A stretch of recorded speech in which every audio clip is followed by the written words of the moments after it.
Hello, welcome to Encore. I'm Richelle Harrison Plesse. Thanks for joining us. Coming up, it's a heartbreaking tale of a powerful, life-altering love that transcends cultures and continents.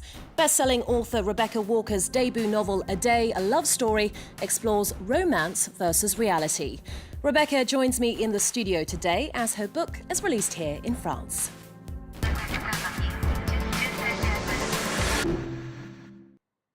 Rebecca, a very warm welcome to the show. Thanks for being here. Thanks for having me. You're welcome. Thrilled. Now, A Day, A Love Story hits bookshelves here in France this week. It's your first novel, one that explores love, loss and longing. It starts with two college friends who travel through Africa, but the narrator ends up falling head over heels in love while in Kenya. You said the book is very autobiographical. How else would you describe it? I would describe it, let's see, as full of love, as it was a book really written to express a deep gratitude to a man who changed my life.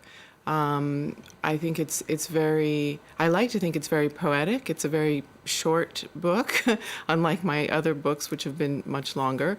I think it's a very lyrical, emotional, and even I would say spiritual journey. You know, it's about putting oneself in a space that is not comfortable and trying to use the heart, trying to use love, trying to use empathy to cross barriers, you know, to love across lines of religion, of nationality, of you said that of political beliefs even. You've said that A Day is a love letter to a man you loved once very much, once upon a time. How much of the book is true? Everyone has that question. Right? Well, we all want to know. Yeah, well, my first two books were all memoir, you know, just straight truth. I mean, I think that truth is fiction and fiction is truth. I'm not quite sure about the line.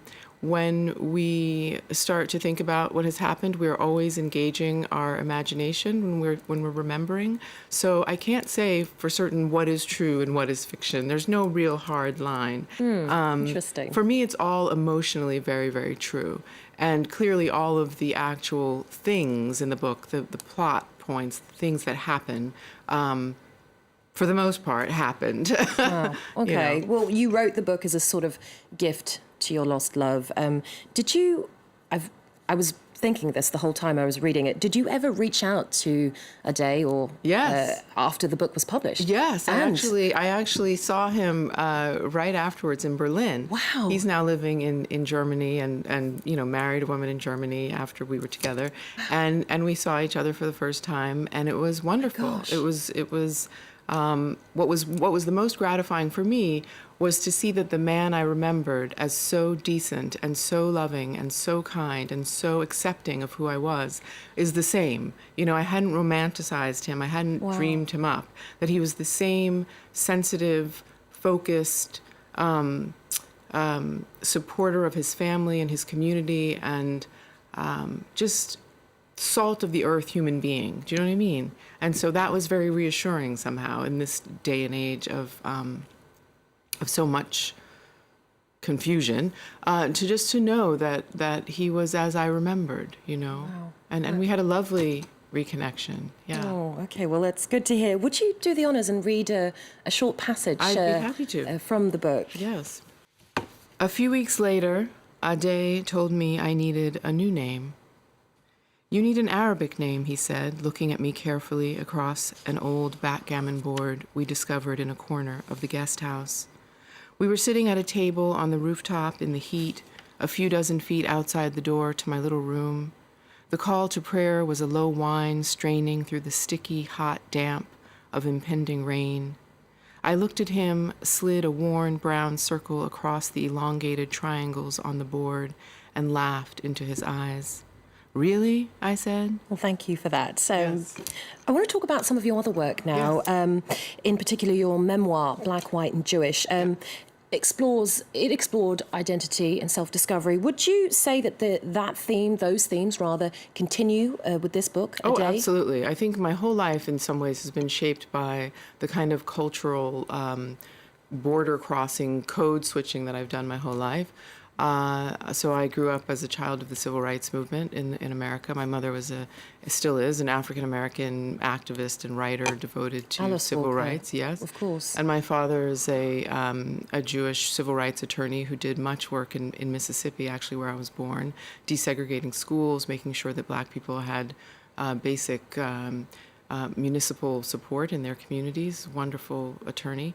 And then when I was 8, they divorced. So when I was born, I was a kind of emblem of the movement. I was to be a sort of post-racial body, the future of race. And then when they divorced, I was thrown into this life of moving back and forth between a kind of all-white, upper-class environment and an Afro-Bohemian creative environment, one on the East Coast in New York and one in San Francisco in California. And so I had to learn how to speak many languages. And even as I was growing up in these two places, I was living, say, in the Bronx, with a whole community of Puerto Rican and Dominican people, and then in Westchester with this kind of very interesting Jewish community, mostly white Jewish community, and then spending a lot of time in a little small town in Mexico, oddly, where my mother liked to spend time, and so I had that community also that I was deeply embedded in, and so I learned how to speak different languages and how to move in ways that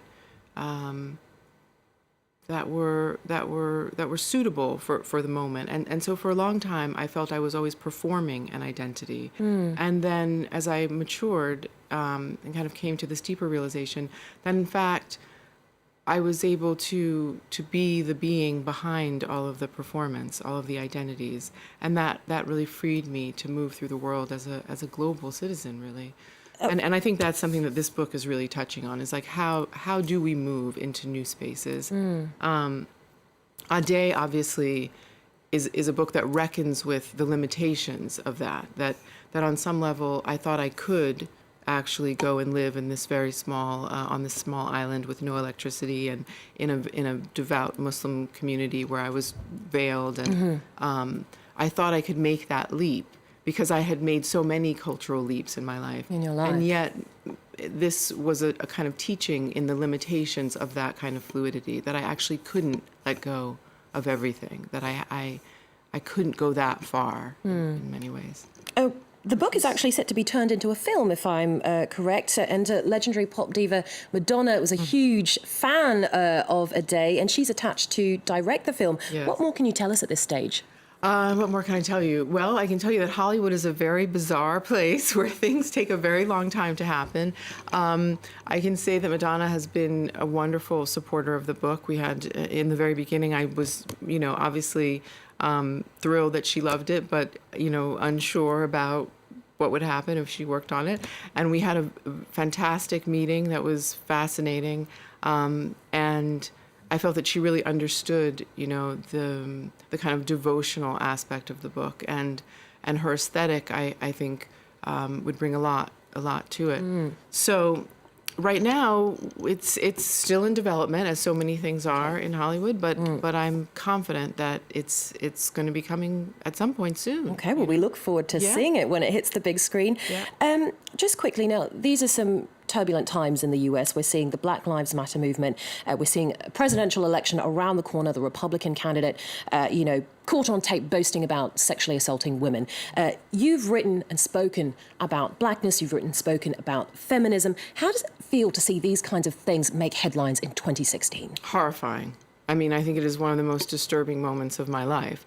And yet, at the same time, as I was just talking about this at a lecture, that the fact that what's happening in our election with the revelation of Trump's incredible misogyny, sexism, sexual assault, the history of it, the fact that the election seems to be in many ways turning on this point is a very good sign. I think it means that feminism, movements for all kinds of equality, the civil rights movement, the queer movement, all the movements that have forced us or have asked us, required of us to speak truth to power, as it were, to tell our stories, have actually made a difference, especially when it comes to the abuse of women.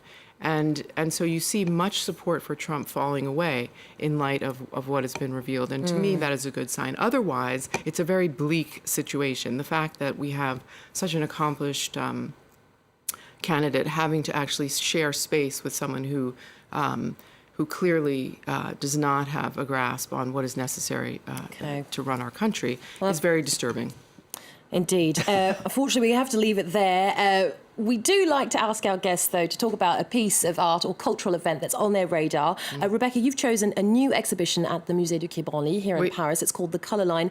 Looks back on a dark period in US history, segregation between blacks and whites. Why did you choose this particular exhibition? Well, you know, I still believe that the color line is a very relevant situation that we're in, this segregation. We're in a very multicultural, post-race, you know, globalistic society, and yet the color line still exists, you know.